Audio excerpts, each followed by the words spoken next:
In this quick tutorial, I'll show you how to sign in to LinkedIn Recruiter, step by step. First, open your browser and go to LinkedIn Recruiter, sign in.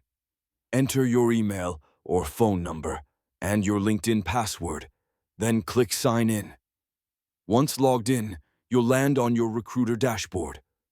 Here, you can view open roles, saved projects, and candidate recommendations.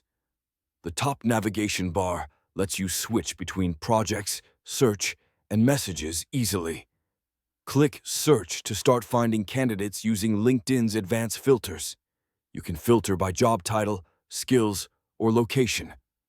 You can also save searches, organize candidates into folders, and send personalized InMail messages directly from here. You've successfully signed in to LinkedIn Recruiter and can now start connecting with top talent. If you found this tutorial helpful, don't forget to like, subscribe, and turn on notifications for more quick LinkedIn guides.